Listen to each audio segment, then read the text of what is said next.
Yes, once again in front of you, this is Praveen Aishwarya, educator at learning power. और शुरुआत करेंगे आज हम लोग जनरल अवेयरनेस के इस सेशन से। और जनरल अवेयरनेस के इस सेशन में आज मैंने कुछ क्वेश्चन इंक्लूड किए हैं जो कि बाइलिंगुअल है, और बाइलिंगुअल के साथ साथ इसमें कुछ करंट अफेयर्स के क्वेश्चंस दिखेंगे और कुछ क्वेश्चन प्रीवियस ईयर क्वेश्चन से हैं जो डिफरेंट एग्ज़ाम्स में पूछे गए हैं। उन सभी क्वेश्चंस को इंक्लूड किया गया है। तो ये बाइलिंगुअल हमारा, और इससे पहले मैंने कई सारे एपिसोड्स कवर किए हैं जो कि आपको लेक्चर के प्लेलिस्ट में दिख जाएगा। वहाँ से जा कर के आप सारे लेक्चर्स देख सकते हैं जो कि आपको हेल्प करेगा आपके एग्ज़ाम्स में अच्छा स्कोर करने में।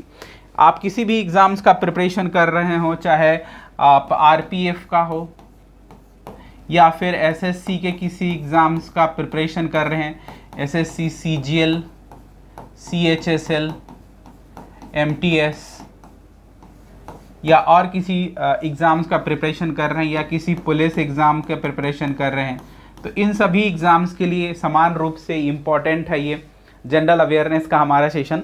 और इसी जनरल अवेयरनेस को मैंने इंक्लूड किया है।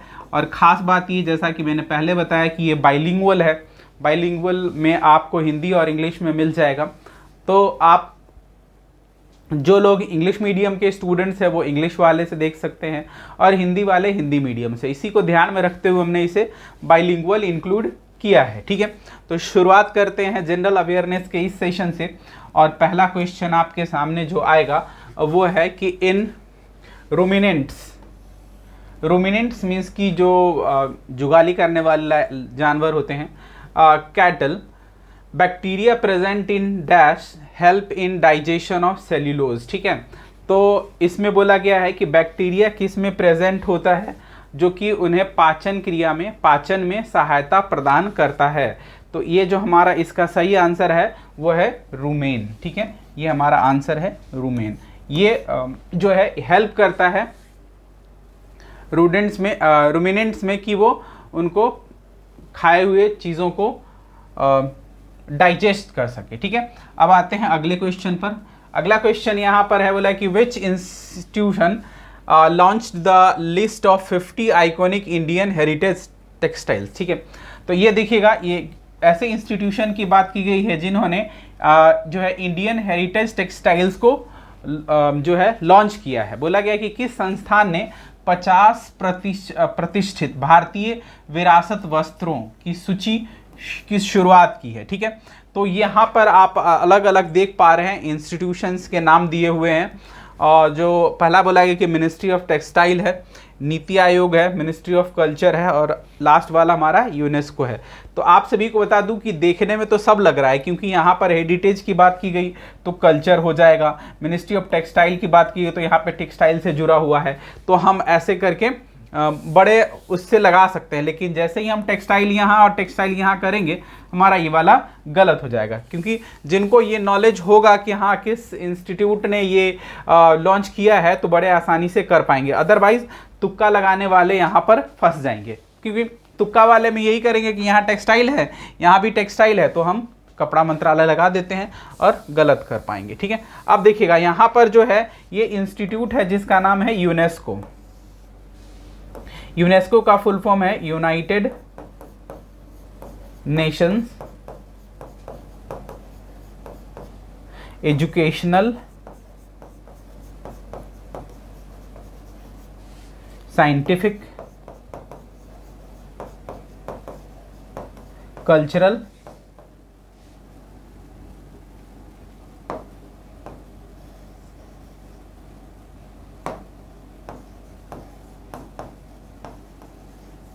ऑर्गेनाइजेशन,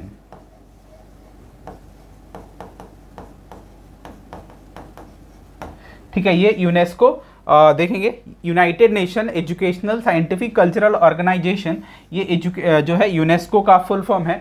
और यूनेस्को के द्वारा ही ये जो है विरासत सूची में शामिल किया गया है। तो यूनेस्को का फुल फॉर्म आप सभी समझ गए। और इसका जो हेडक्वार्टर है वो फ्रांस में है, फ्रांस का जगह है पेरिस। फ्रांस के पेरिस में ये यूनेस्को का मुख्यालय है, जिसकी शुरुआत 16 नवंबर 1945 को हुई थी। कि स्टैब्लिश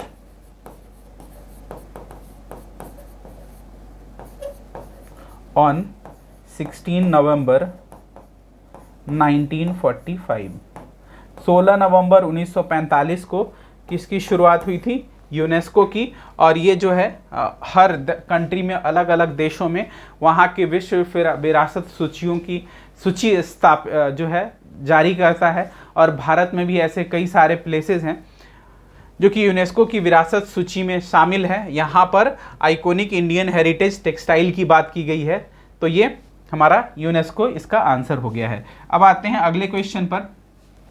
अगला क्वेश्चन है, which of the following shortcut key is use to open a new file in MS Word 365। ठीक है, यहाँ पर आपको अलग अलग जो है शॉर्टकट की दिया हुआ है और बोला गया कि MS वर्ड 365 में एक नई फाइल खोलने के लिए निम्नलिखित में से कौन सा शॉर्टकट की का प्रयोग किया जाता है। ठीक है, ये हमारा क्वेश्चन है और इसका जो करेक्ट आंसर है वो है Ctrl+N, कंट्रोल न्यू, है ना। न्यू बोला गया है, नई फाइल, तो Ctrl+N करेंगे तो आपको एक नई फाइल खुल जाएगा। ठीक है, तो ये हमारा आंसर हो गया है Ctrl+N। ठीक है, आगे आते हैं अगले क्वेश्चन पर।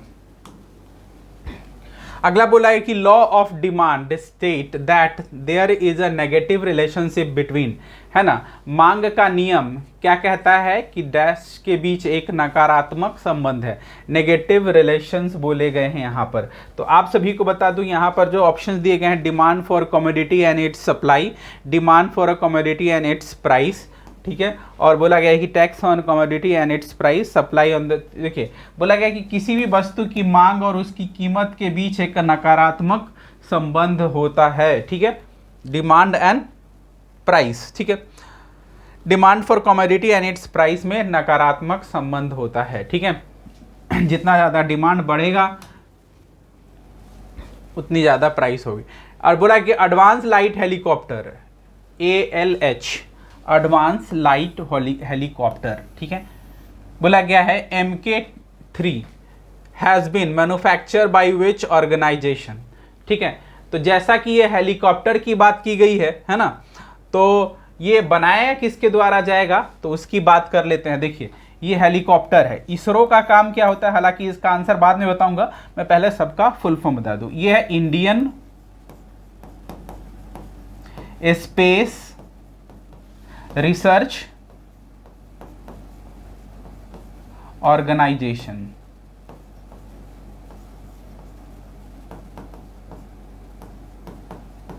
इसरो। ठीक है, तो ये जैसा कि इसका नाम है स्पेस रिसर्च ऑर्गेनाइजेशन, तो इसका काम रिसर्च करना होता है स्पेस के लिए, और यहाँ पर हेलीकॉप्टर बनाने की बात कही गई है। ठीक है, तो ये हेलीकॉप्टर नहीं बनाता, ये मिसाइल्स बनाते हैं। मिसाइल बनाना DRDO का काम होता है। स्पेस रिसर्च ऑर्गेनाइजेशन जो है वो सैटेलाइट बनाता है और लॉन्च करता है। ठीक है, ये जो है HAL, हिंदुस्तान एरोनॉटिक्स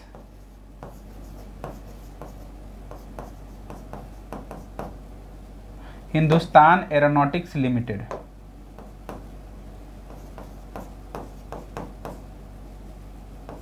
ठीक है, तो ये हिंदुस्तान एरोनॉटिक्स लिमिटेड, यही जो है जो कि एरोनॉटिक्स के फील्ड में वर्क करता है, HAL हल, और यही जो है एडवांस लाइट हेलीकॉप्टर MK3 जो है मैन्युफैक्चर किया है। ठीक है, बात करें DRDO की, तो ये है defence research development organisation, defence research organisation development organisation, DRDO। ठीक है, defence research development organisation, research और development organisation.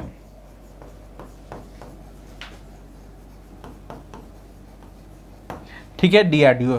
Bharat heavy electrical limited, ठीक है, भारत हेवी इलेक्ट्रॉनिक्स लिमिटेड। ठीक है, तो ये BHEL है, भारत हेवी इलेक्ट्रिकल लिमिटेड। ठीक है, तो आप सभी को बता दिया मैंने कि HAL है, हिंदुस्तान एरोनॉटिक्स लिमिटेड, इसी ने advance light helicopter HALH MK3 mark 3 का निर्माण किया है। अब आते हैं हम लोग अगले क्वेश्चन की ओर। अगला क्वेश्चन यहाँ पे बोला गया है कि Sonal Mansingh is associated with which dance form, है ना। सोनल मानसिंह जो है किस डांस फॉर्म से जुड़ी हुई है, किस डांस नृत्य शैली से जुड़ी हुई है। तो सोनल मानसिंह भरतनाट्यम और ओडिसी से जुड़ी हुई है, ठीक है। तो ये भरतनाट्यम और ओडिसी इसका सही आंसर होगा, ठीक है। अब आते हैं अगले क्वेश्चन की ओर। अगला बोला गया कि मोहम्मद बिन तुगलक, ठीक है, हिस्ट्री से क्वेश्चन आ गया। मोहम्मद बिन तुगलक, MBT,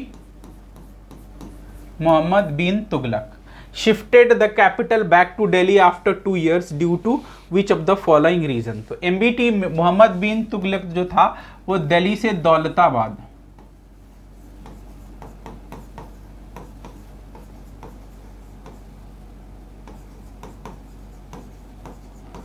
अपनी कैपिटल को शिफ्ट कर लिया था, ठीक है, साउथ इंडिया में।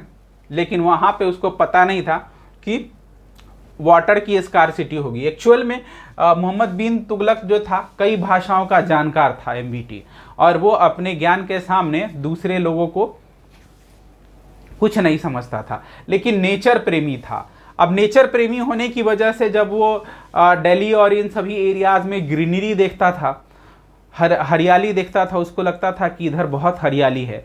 तो वो चाहता था कि जो साउथ इंडिया का ये दौलताबाद वाला पार्ट है ना,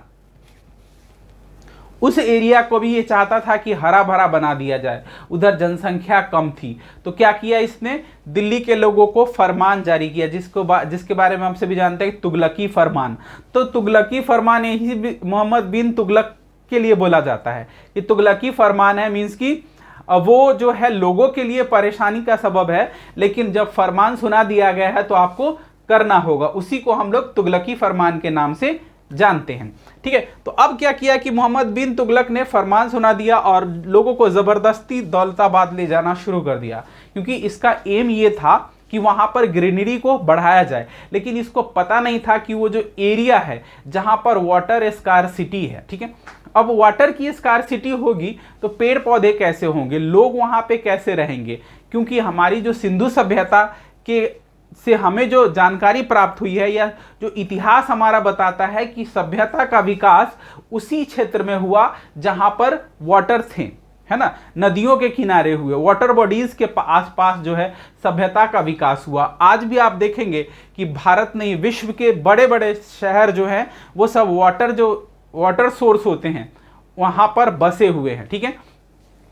चाहे दिल्ली की बात करें, यमुना नदी के किनारे है ना, पाटलिपुत्रा, मगध, सब नदियों के किनारे। पाटलिपुत्रा गंगा नदी के किनारे हैं, मगध पूरा साम्राज्य था वो सब गंगा नदी के किनारे था। तो आप समझ सकते हैं कि सिंधु सभ्यता है ना, नदियों के किनारे बसा हुआ, सिंधु नदी के किनारे, तो सभ्यता का विकास ही नदी के किनारे हुआ है। और ये MBT मोहम्मद बिन तुगलक चले थे क्या, दौलताबाद में, जहां पे वाटर की स्कार्सिटी थी, वहां पर ग्रीनरी एस्टैब्लिश करने, ग्रीनरी बनाने, लेकिन उसमें असफल रहे। इसीलिए क्या किया कि जो फरमान सुनाया दिल्ली से दौलताबाद ले गया, उसको 2 साल के अंदर ही वापस दिल्ली स्थानांतरित करना पड़ा। देखिए ये क्वेश्चन था हमारा, और थोड़ा सा मैंने अलग से आपको बताया, ठीक है। मोहम्मद बिन तुगलक के बारे में जो करता था उल्टा हो जाता था, ठीक है। इसके बारे में और डिटेल से पढ़ेंगे, पहले इस क्वेश्चन को देखते हैं। बोला कि अटैक ऑफ लोकल रूलर्स। अब देखिए जब दौलताबाद ले गया तो हो सकता है कि वहां पर अटैक हुए होंगे, एक तो वहां पर स्कार्सिटी थी। अब देखिएगा दूसरा जो कह रहा है कि due to lack of water supply, है ना, पानी की सप्लाई कम होने ना होने के कारण, है ना, कम होने के कारण, और स्थानीय शासकों के आक्रमण, ठीक है। तो ये दो आपके दोनों सही मान सकते हैं, ठीक है। तो हमारा सही आंसर क्या हो जाएगा, बोथ 1 and 2, ठीक है।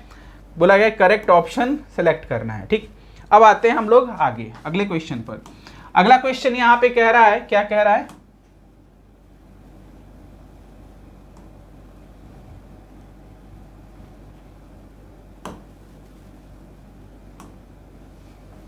यस, बोला कि व्हाट इज ड्रिप प्राइसिंग। देखिए आज के समय में ना बड़ा ये चल रहा है ना, ये आप करंट अफेयर से इंक्लूड जोड़ सकते हैं इसको। क्या बोला गया कि हाल ही में खबरों में रही ड्रीप प्राइसिंग क्या है? ड्रीप प्राइसिंग बहुत ही इंपॉर्टेंट है। क्यों इंपॉर्टेंट है? कि आप आजकल कभी कभी आप देखते होंगे फेसबुक वगैरह और सोशल मीडिया पर क्या होता है कि वो लोग अपने व्यूज बढ़ाने के लिए 50,000 की चीज़ों को 5,000 में बोल देते हैं, ठीक है, कि 5,000 में मिल रहा है, 5,000 में मिल रहा है, ताकि उनके व्यूज बढ़ जाए, ठीक है। और जब आप उस चीज़ को खरीदने जाए तो वहाँ पता चला कि भाई इसकी कीमत तो 50,000 है, ठीक है। तो ये होता क्या है वो देखते हैं। आपको थोड़ा थोड़ा समझ में आ रहा है कि क्या कहना चाह रहा हूँ, कि वो सोशल मीडिया पर ध्यान आकर्षित करने के लिए झूठा प्राइस बता देते हैं, ठीक है। तो यही ड्रिप प्राइसिंग है। ड्रिप प्राइसिंग में क्या होता है, बोला गया technique used in agriculture. Pricing की बात की गई तो पैसे की बात की गई है, ठीक है। तो अब pricing strategy in consumer affairs, ये तो हमारा आंसर हो गया, ठीक है, ये आंसर हो गया है। लेकिन होता क्या है वो देखिए। होता एक्चुअल में क्या है कि जैसे सपोज करिए कि हम टेलीविज़न खरीदने जाते हैं, ठीक है। तो टेलीविज़न का प्राइस जो सोशल मीडिया पर या ऑनलाइन प्लेटफॉर्म पे आपको 250 रुपये दिखे जाते हैं, 500 रुपये, 1000 रुपये में टेलीविज़न बड़ा सा दिखा देगा, जो कि जिसकी कीमत 40-50 हज़ार रुपये होगी उसकी 4,000 में बता दे, एक जीरो ही गायब कर देगा। अब आपको लगे कि भाई इतना सस्ता कैसे हो गया, ठीक है। आप बहुत सारे ग्राहक उस पर अट्रैक्ट होते हैं और फिर सोचते हैं कि हमें आसानी से मिल जाएगा। लेकिन जब वहां जाते हैं तो पता चलता है कि वो तो सिर्फ रिमोट की कीमत थी 250 रुपये, ठीक है, 25,000 का नहीं, 25,000 टीवी की कीमत थी, लेकिन उसने 2,500 रुपये उस रिमोट की लगा रखी थी और बोला कि भाई 2,500 में तो आपको सिर्फ रिमोट की बात मैंने की थी। कब? जब आप वहां पहुंच जाते हैं तब। तो ऐसा कहा गया कि ऐसा प्राइसिंग जो किसी चीज के किसी छोटे पार्ट का प्राइस बताकर, है ना, आपको बड़े आइटम को प्राइस में बताया जा रहा है। तो ऐसे में क्या होता है कि कंज्यूमर जो है वो परेशान हो जाता है और उसको एडवर्टाइज कुछ और किया जाता है और वहां जाने पर कुछ और मिलता है। इसे ही हम ड्रीप प्राइसिंग कहते हैं, उपभोक्ता मामले में मूल्य निर्धारण रणनीति, ठीक है। तो इस तरह से छोटे पार्ट का प्राइस बताएंगे और आप जब वहां जाएंगे तो आपको फंसा लेंगे, है ना। तो इस तरह से ड्रीप प्राइसिंग उसको कहते हैं। बोला कि who among the following wrote the history of Akbar reign, title Akbarnama. Akbarnama लिखने वाला कौन था? तो आप सभी जानते हैं, वैसे तो ये पूरा अकबर के नवरत्नों में से सभी का नाम दिया हुआ है, लेकिन अकबरनामा के जो लेखक थे उनका नाम था अबुल फजल, अबुल फजल, ठीक है। अब आते हैं आगे अगले क्वेश्चन की ओर। अगला बोला गया है कि which schedule of constitution schedule contain the provision regarding administration and scheduled areas and scheduled tribe. देखिएगा, शेड्यूल्ड एरियाज और शेड्यूल्ड ट्राइब्स के लिए जो है शेड्यूल बनाए गए वो थे शेड्यूल 5 और 6, 5वीं और 6ठी, ठीक है। हमारा ये दो शेड्यूल है जो कि शेड्यूल्ड एरियाज और शेड्यूल्ड ट्राइब के एरिया, शेड्यूल्ड ट्राइब एरियाज में एडमिनिस्ट्रेशन एंड कंट्रोल की बात करता है, ठीक है। आप सभी को पिछले क्लास में बताया था कि भारतीय संविधान में 12 अनुसूचियां हैं, ठीक है। कितनी अनुसूचियां हैं? 12 शेड्यूल्स हैं और इन 12 शेड्यूल में से 5वां और 6ठा जो शेड्यूल है, 5वीं और 6ठी अनुसूची जो है वो जनजातीय क्षेत्रों के प्रशासन से संबंधित है, ठीक है। शेड्यूल 7 की बात करें तो 7वीं अनुसूची, पिछले क्लास में मैंने बताया था कि 3 तरह के लिस्ट होते हैं, जो लिस्ट होते हैं, यूनियन लिस्ट बताया था, स्टेट लिस्ट बताया था और कंकरेंट लिस्ट बताया था। ये वही 7वीं अनुसूची है। 8वीं अनुसूची में भारत की भाषाएं आती है। अब आ गया कि कृत्रिम एआई, ठीक है। कृत्रिम जो है एक एआई है जो कि भारत के किसी कंपनी के द्वारा बनाया गया है। बोला है कि recently mentioned in the news is developed by which of the following companies. Bharat नहीं, आप देखेंगे तो यहाँ पर जो है बनाया गया है कृत्रिम एआई मॉडल, जिसका हाल ही में जो है उल्लेख किया गया है, निम्नलिखित में से किस कंपनी के द्वारा बनाया गया है। हालांकि इसका जो सही आंसर है वो आपका ओला है, ठीक है, ओला। ये जो है कृत्रिम एआई मॉडल का डेवलपमेंट किया गया है, हाल ही में अनाउंस किया गया है, तो ध्यान रखिएगा। किसके द्वारा? ओला के द्वारा बनाया गया है, ठीक है। अब आते हैं यहाँ पर बोला है कि बजरंग पुनिया, आप सभी जानते होंगे, कई बार न्यूज में भी रहे हैं, तो जो हाल ही में खबरों में थे किस खेल से संबंधित है, ठीक है। तो बजरंग पुनिया जो है यहाँ पर रेसलिंग से संबंधित है, कुश्ती। रेसलर हैं और मेडल जो है वापस लौटाने के टाइम पे काफ़ी चर्चा में थे, न्यूज़ में थे, तो ये रेसलर्स हैं। ठीक है, like which of the following pair regarding peninsular प्लेटू of India is correct. Bharat के प्रायद्वीपीय पठार के बारे में निम्नलिखित में से कौन सा सही है। देखिएगा, बोला कि central highland south of Narmada river, ठीक है, और Deccan प्लेटू north of Narmada river. देखिए उल्टा कर दिया है, जहां साउथ की जगह यहां पर अगर नॉर्थ होता और नॉर्थ की जगह अगर साउथ होता तो हमारा दोनों स्टेटमेंट सही हो जाता। ठीक है, लेकिन यहाँ पर उल्टा हो गया। सेंट्रल हाईलैंड जो है जो है नर्मदा नदी के नॉर्थ में है, और डेक्कन प्लेटू जैसा कि इसका नाम है डेक्कन, डेक्कन मीन्स क्या होता है, दक्षिण, तो दक्षिण में नॉर्थ कहाँ आ जाएगा, साउथ आएगा। ठीक है, तो इस तरह से हमारा दोनों, वैसे तो स्टेटमेंट गलत है, इसका ये और इसका ये होता, हमारा सही आंसर हो गया है नीदर वन नॉर टू, ना तो एक ना तो दो। ठीक है, अब आते हैं अगले क्वेश्चन पर। अगला क्वेश्चन यहाँ पर बोला गया है, बोला कि the green plants in terrestrial ecosystem capture about 10% of the energy of sunlight that falls on their leaves and convert it into food energy. ठीक है, तो बोलिए कि स्थलीय परितंत्र में हरे पादप सूर्य के प्रकाश का लगभग 10% ऊर्जा ग्रहण करते हैं और इसकी पत्तियों पर पड़ती है और इसे खाद्य ऊर्जा में परिवर्तित कर देती है। तो ये जो है मात्र 1%। हमारा सही आंसर है यहाँ पर कि स्थलीय पारितंत्र में हरे पादप सूर्य के प्रकाश के लगभग 1% ऊर्जा ग्रहण करते हैं जो उनकी पत्तियों पर पड़ती है और इसे खाद्य ऊर्जा में परिवर्तित कर देती है। ठीक है, अब आते हैं हम लोग अगला। बोला गया कि theme of the international earth day 2024, अंतर्राष्ट्रीय पृथ्वी दिवस है ना, 2024 का थीम क्या है। ठीक है, करंट अफेयर से संबंधित है। आप सभी को बता दूं कि अर्थ डे 2024 या कोई भी अर्थ डे जो होता है हर साल अप्रैल में मनाया जाता है। कब, 22 अप्रैल, 22 अप्रैल, 22 अप्रैल को हर साल इंटरनेशनल अर्थ डे मनाया जाता है। और 2024 का थीम पूछा गया है कि 2024 का थीम क्या है। ठीक है, तो आप सभी को बता दूं कि 2024 का थीम है ग्रह बनाम प्लास्टिक, प्लैनेट वर्सेस प्लास्टिक। ठीक है, तो ये 2024 के इंटरनेशनल अर्थ डे 2024 का थीम था। ठीक है, आप सभी को बता दूं कि इसकी जो स्थापना है 1970 में हुई थी। 22 अप्रैल 1970 में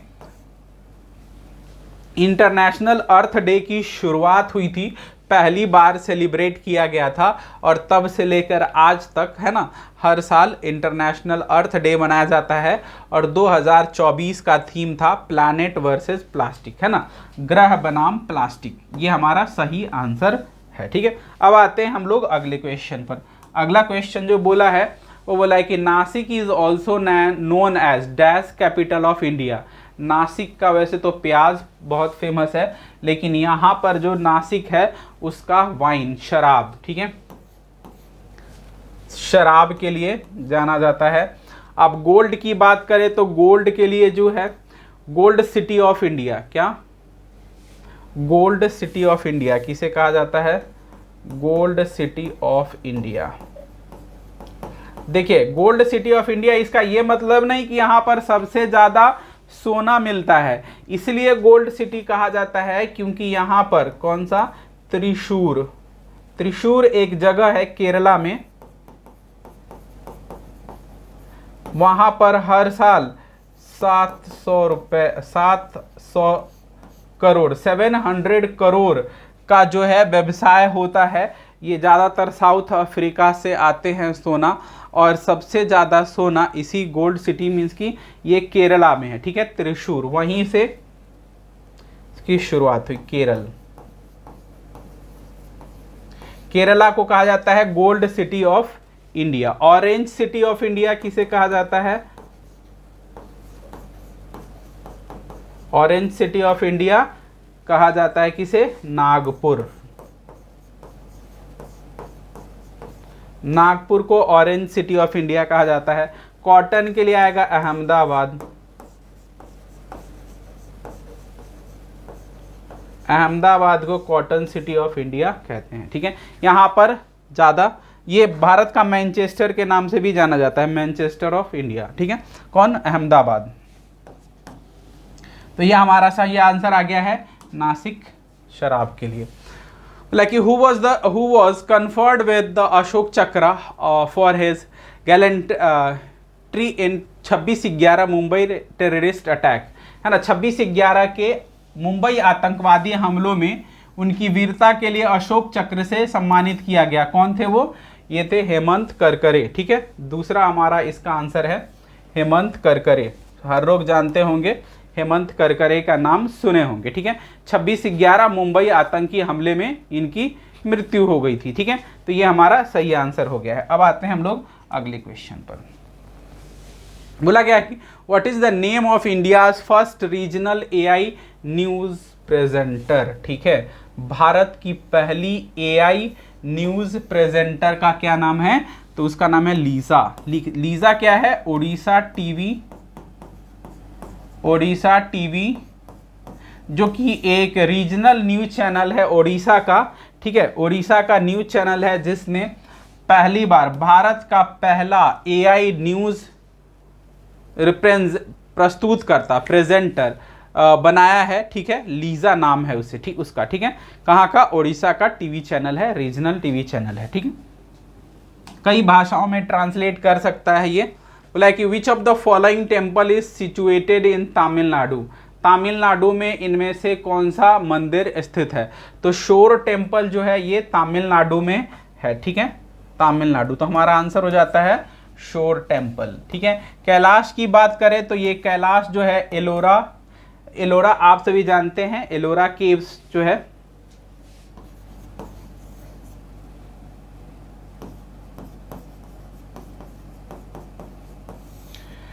महाराष्ट्र में है कैलाश मंदिर, और यही एलोरा टेम्पल एलोरा केव्स में है, ठीक है। विरूपाक्ष टेम्पल की बात करें तो विरूपाक्ष टेम्पल का सही आंसर हो जाएगा हमारा हम्पी, ठीक है, हम्पी। और इसका जब जगन्नाथ टेम्पल की बात करेंगे तो यह है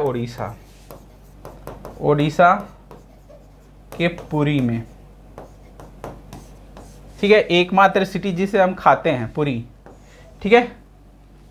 कभी कभी क्वेश्चन रहता है, पूछ लिया जाता है कि किसी शहर का नाम बताइए जिसे हम खा सकते हैं, तो वो है पुरी। बोला है कि द 89 अमेंडमेंट एक्ट 2003, 89वां amendment act 2003 of the Indian constitution establish which of the following commission, ठीक है। यहाँ पर कमीशन की बात की गई है 2003 में।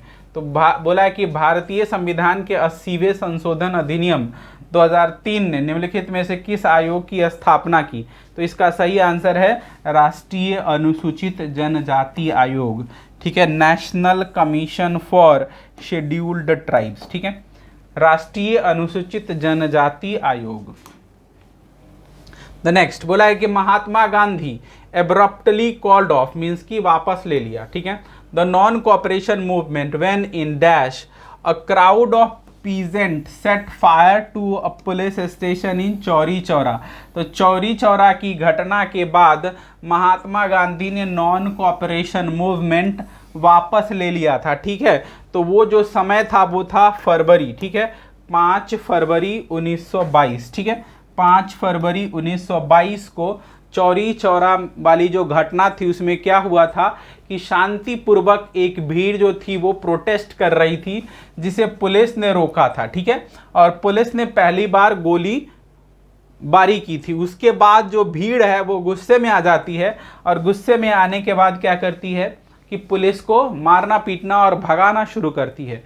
पुलिस अपना जान बचाने के लिए भागकर पुलिस स्टेशन में घुस जाती है, और आक्रोशित भीड़ क्या करती है, उस पुलिस स्टेशन में आग लगा देती है। और इसी की घटना के बाद महात्मा गांधी ने क्या किया था, असहयोग आंदोलन वापस ले लिया था, जिसकी आलोचना की थी बहुत सारे जो क्रांतिकारी लोग थे, महात्मा गांधी के इस स्टेप की आलोचना की थी। लेकिन महात्मा गांधी को पता था कि अंग्रेज क्या करेंगे इसके बदले, और हालांकि किया भी, और 7 फरवरी को महात्मा गांधी को अरेस्ट कर लिया गया, ठीक है, और इनको 6 साल की सजा हुई थी, ठीक है, और किसमें, जो है भारत जो है अशांति फैलाने के लिए, ठीक है, और ये था हमारा फरवरी 1922, चौरी चौरा की घटना ध्यान में रखिएगा। अब आते हैं अगले क्वेश्चन पर। अगला क्वेश्चन है बोला कि from the north most of south to southern most point of India what is the extent of India. देखिएगा,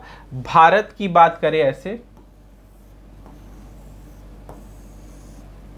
कुछ भारत का इस तरह से हमारा स्ट्रक्चर है, और उसी स्ट्रक्चर को मैं यहाँ पर ड्रॉ करने की कोशिश कर रहा हूँ।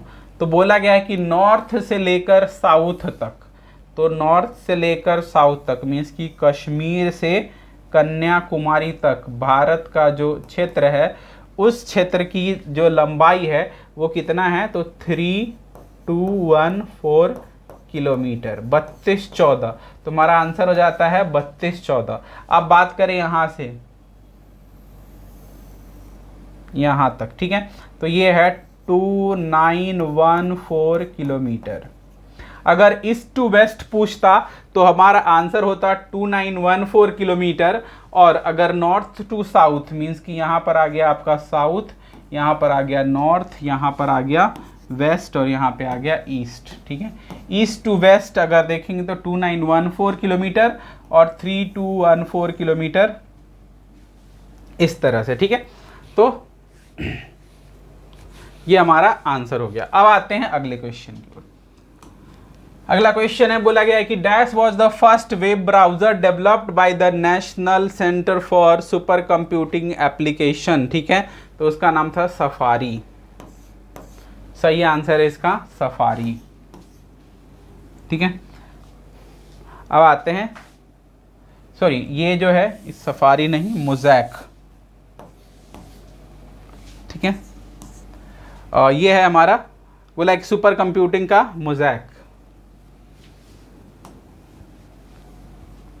अब आते हैं, बोला है कि लेंस के बारे में निम्नलिखित में से कौन सा कथन सही है। बोला गया है कि which of the following statement regarding the lenses is correct. बोला कि power of convex lens is represented as positive number, ठीक है, और power of concave lens is represented as negative number, ठीक है, दोनों है हमारा। और इसका जो सही आंसर है, बोला गया है कि उत्तल लेंस की शक्ति को धनात्मक संख्या के रूप में दर्शाया जाता है, और अवतल लेंस की शक्ति को ऋणात्मक संख्या के रूप में दर्शाया जाता है, ठीक है। और इसका जो सही आंसर है वो है अवतल लेंस मीन्स की power of concave lens is presented as negative number, ठीक है, हमारा दूसरा आंसर आ जाता है सही।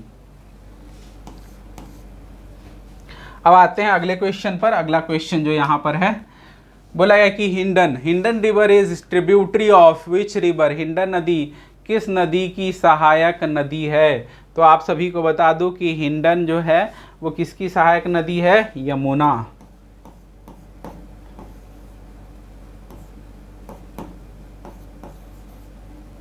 ठीक है। हिंडन किसकी, यमुना की सहायक नदी है। यमुना की सहायक नदी में केन,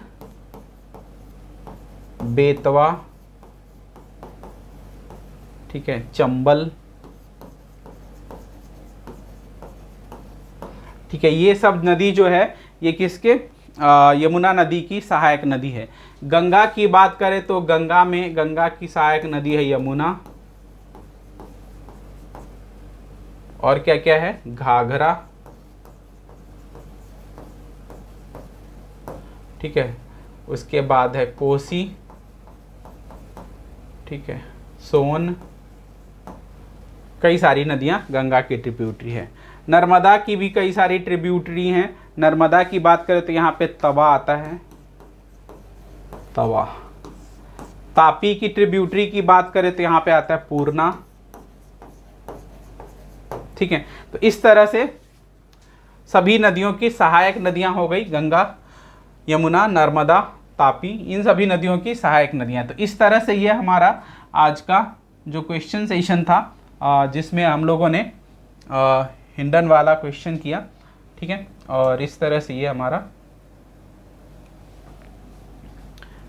आंसर हो गया। ठीक है, तो ये था हमारा आज का सेशन, जिसमें आज मैंने 25 क्वेश्चंस कवर किए थे और 25 क्वेश्चन आपने देखा किस तरह से है। कुछ करंट अफेयर्स के क्वेश्चन थे और कुछ मैंने जो प्रीवियस ईयर क्वेश्चन है उससे इंक्लूड किए थे, जो कि किसी न किसी एग्ज़ाम्स में पूछे गए हैं। ठीक है, तो इसी तरह से हमारे अलग अलग एपिसोड आते रहेंगे करंट अफेयर्स के से साथ साथ। तो जनरल अवेयरनेस का ये एपिसोड आगे बढ़ता रहेगा इसी क्रम में। इसके साथ साथ जो है करंट अफेयर्स का सेशन भी आपको देखने को मिलेगा मेरे चैनल पे। तो चैनल पे पहली बार आए हैं तो चैनल को सब्सक्राइब कर लीजिएगा, और लेक्चर अगर अच्छा लगा है तो लाइक और शेयर कर दीजिएगा, ताकि बाकी लोग भी इससे बेनिफिट उठा सके। तो आज के सेशन को यहीं पे करते हैं ओवर। मिलते हैं नेक्स्ट सेशन में। Thanks for watching. Have a nice day.